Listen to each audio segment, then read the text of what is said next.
So I just finished watching and rewatching the Stranger of Paradise Final Fantasy Origin final trailer.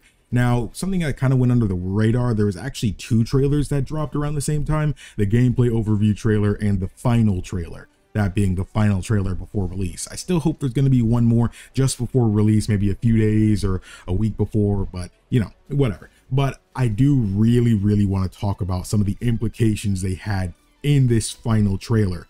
Now, it's crazy because you'd think that, you know, especially knowing Square Enix, they spoil so much in their trailers. I honestly feel like they did a very good job with it. Now, I know there's the talking points on Twitter like, oh, he's bringing out his phone again. Limp Bizkit, Frank Sinatra, and yeah, that was there. But at the same time, you can tell just how well directed and produced it was.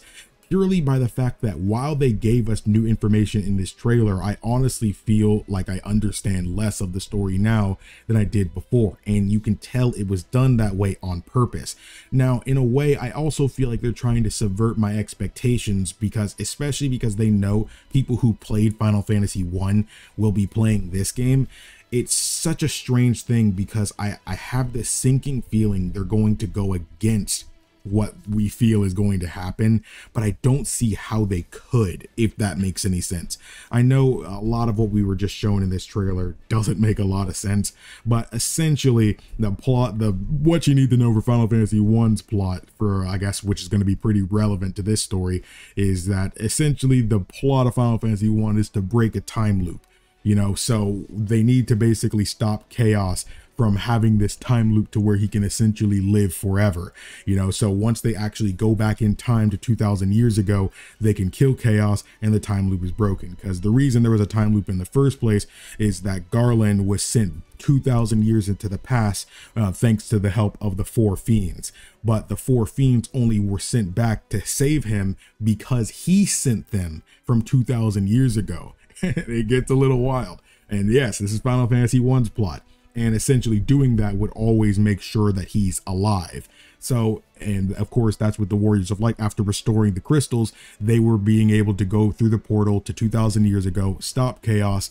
But in the end, everyone forgets that happened, because now the timeline was restored. They essentially never really had to do anything in the first place, because in this timeline, that never happened. There is no time loop. And so people just forgot the deeds of what the Warriors of Light went and did. Now, you can tell they're really trying to push this message in this trailer about, it's a mercy to be forgotten. It's a mercy to forget. Now, I don't think that they're trying to make it seem like we're going to forget. The characters are going to forget, because they're going through some messed up stuff. And it'd be a mercy for them to forget this by the end. And I have a feeling that someone puts that inkling in their head earlier on in the story. And as they go through more and more trials and tribulations, that's when they start realizing, yeah, maybe it would be a mercy to forget. But I think in the end, of course, in cadence with Final Fantasy 1, I don't think it's going to be them who forgets. I think it's going to end up being everyone else who forgets. And they kind of put this implication there too with Princess Sarah. Now, originally there was no romance between any of the Warriors of Light and Princess Sarah. Honestly, she played a very low-key role in that game.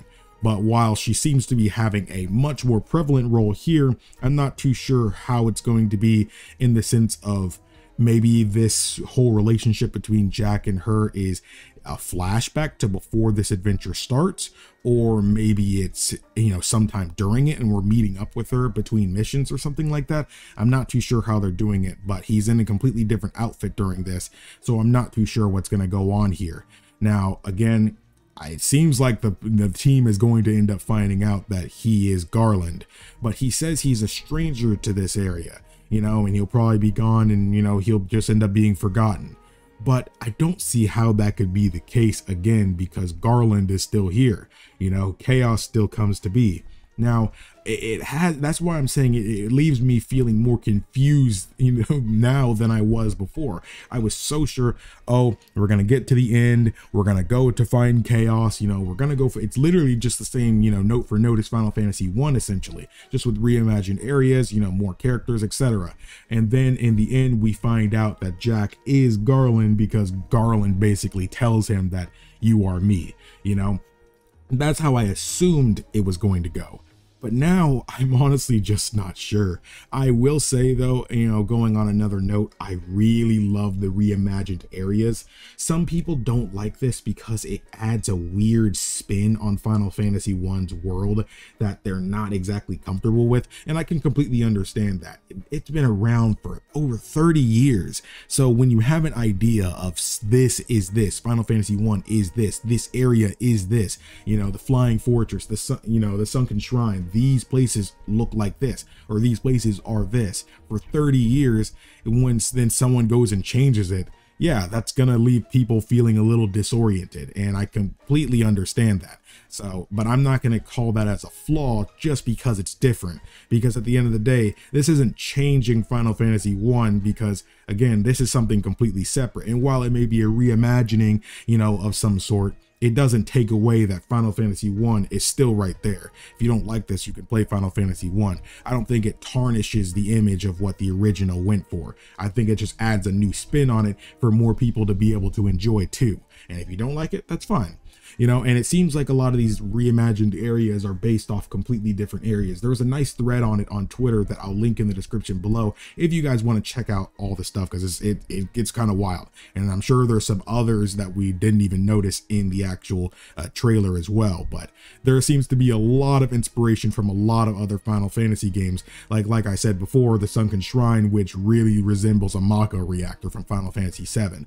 So I think it's just cool. I think it's cool because, I mean, while now that I played Final Fantasy 1 back a few months back, I do really think that it's cool that I think it's cool that these areas look different in a way. I love all the locations, Sunken Shrine, the Flying Fortress and stuff from Final Fantasy 1. They're iconic. They genuinely, truly are.